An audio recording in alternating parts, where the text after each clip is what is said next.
दुर्गा माँ ने दिया जादुई पतीला। गांव के किनारे पर एक बहुत ही गरीब और मेहनती स्त्री रहती थी।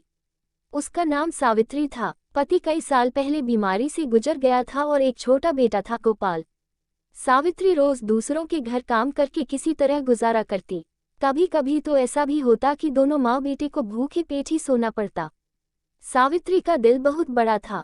जब भी गांव में कोई भिखारी आता, वह अपने हिस्से का थोड़ा सा अन्न भी बांट देती। लोग उसे ताने मारते, अरे खुद के पास खाने को कुछ नहीं और ये बांटने चली है। लेकिन सावित्री मुस्कुराकर कहती, जो थोड़ा है उसमें से भी अगर कोई भूखा खा ले तो पुण्य बढ़ता है। गांव के पास ही एक छोटा सा जंगल था। सावित्री रोज सुबह वहां से लकड़ियां बटोर कर लाती और चूल्हा जलाती। एक दिन वह लकड़ियां बीन रही थी कि उसे पेड़ों के बीच से किसी स्त्री के करुण रुदन की आवाज सुनाई दी। वह घबराए लेकिन हिम्मत करके आगे बढ़ी। वहां उसने देखा कि एक दिव्य तेज वाली स्त्री खड़ी है। उनके चेहरे पर अद्भुत आभा थी। वह स्त्री बोली, सावित्री, मैं तुम्हारे धैर्य और दया भाव से बहुत प्रसन्न हूँ।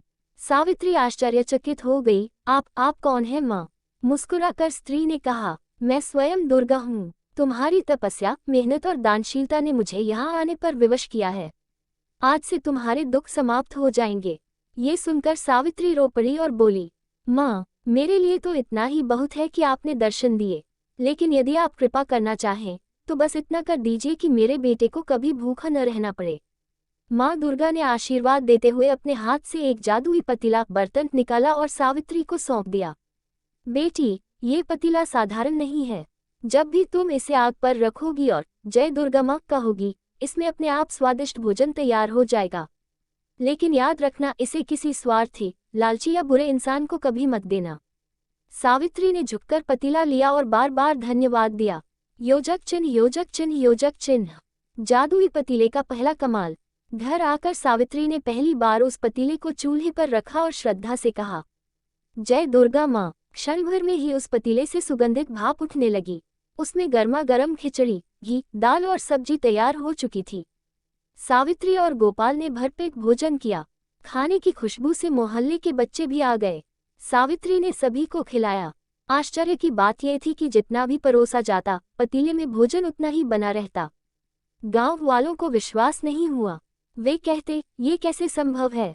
लेकिन जिसने भी खाया, उसने पतीले का चमत्कार अनुभव किया। धीरे धीरे सावित्री का घर गांव का अन्न क्षेत्र बन गया।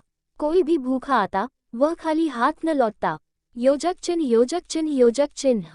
लालचियों की नजर। गांव का बनिया हरिराम बहुत लालची था। उसने सोचा, अगर यह पतीला मेरे पास आ जाए तो मैं रोज दावतें देकर लोगों से दोगुना पैसा वसूलूं। मैं सबसे बड़ा अमीर बन जाऊंगा। वह चालाकी से सावित्री के पास आया और बोला, बहन, तुम तो देवी समान हो, सबको खिलाती हो, लेकिन ये पतीला मुझे एक दिन के लिए दे दो, मैं भी लोगों को भोजन करा सकूं। सावित्री को माँ दुर्गा की बात याद थी। उसने मना कर दिया, लेकिन हरिराम ने चोरी करने का निश्चय किया। रात को वह सावित्री के घर में घुसा और पतीला चुरा ले गया। योजक चिन्ह, योजक चिन्ह, योजक चिन्ह। चोरी का परिणाम। हरिराम ने अगले दिन पतीले को आग पर रखा और बोला, जय दुर्गा माँ। वाकई भोजन बनने लगा। उसने लालच में गांव भर के लोगों को दावत पर बुला लिया। लेकिन जैसे ही उसने बार बार भोजन निकालना शुरू किया, पतीला अचानक उबलने लगा और उससे खिचड़ी बाहर गिरने लगी। पहले तो सब हंसे, लेकिन धीरे धीरे खिचड़ी पूरे आंगन, घर और गली में फैलने लगी। लोग भागने लगे। हरिराम चिल्लाया, बस करो, बस करो, लेकिन पतीला नहीं रुका। उसका घर पूरा खिचड़ी से भर गया। अंततः घबराकर वह सावित्री के पास आया और पांव पकड़कर बोला, बहन, ये पतीला वापस ले लो, मुझे माफ कर दो, मैं लालची हो गया था। सावित्री ने दया कर पतीला वापस लिया और दुर्गा माँ से प्रार्थना की। तुरंत ही पतीला शांत हो गया और सब सामान्य हो गया। योजक चिन्ह, योजक चिन्ह, योजक चिन्ह।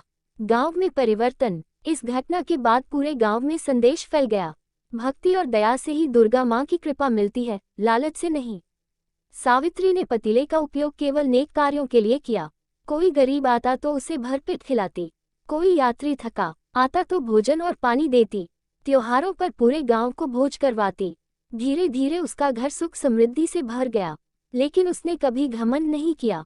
योजक चिन्ह, योजक चिन्ह, योजक चिन्ह।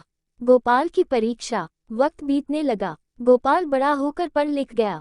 माँ ने उसे सिखाया था कि असली संपत्ति पैसा नहीं बल्कि दया और सेवा है। एक बार गांव में भयंकर सूखा पड़ा। खेत सूख गए, कुएं खाली हो गए, लोग भूखों मरने लगे। सावित्री और गोपाल ने जादुई पतीले से रोज भोजन बनाकर पूरे गांव को खिलाना शुरू किया। गांव बच गया। लोग कहते, अगर सावित्री और उसका जादुई पतीला न होता तो हम सब कब के मर चुके होते। गांव के बुजुर्गों ने सावित्री और गोपाल को गांव का संरक्षक मान लिया। योजक चिन्ह, योजक चिन्ह, योजक चिन्ह। दुर्गा माँ का पुनः दर्शन। एक दिन शारदीय नवरात्रि के समय सावित्री माँ दुर्गा के मंदिर गई। वहां दीप जलाकर उसने मन से आभार प्रकट किया। तभी मंदिर में दिव्य प्रकाश हुआ और दुर्गा माँ प्रकट हुई। माँ ने कहा, बेटी, तुमने मेरे दिए हुए पतीले का सही उपयोग किया है। तुमने कभी स्वार्थ नहीं किया, बल्कि दूसरों की सेवा में जीवन लगाया। इसलिए आज से तुम्हारे घर में कभी अन्न की कमी नहीं होगी। तुम्हारा बेटा भी विद्वान और पुण्यात्मा बनेगा। सावित्री ने हाथ जोड़कर कहा, माँ, ये सब आपकी कृपा है। बस मुझे हमेशा सेवा करने की शक्ति दीजिए। योजक चिन्ह, योजक चिन्ह, योजक चिन्ह। संदेश। गांव के लोग इस कथा से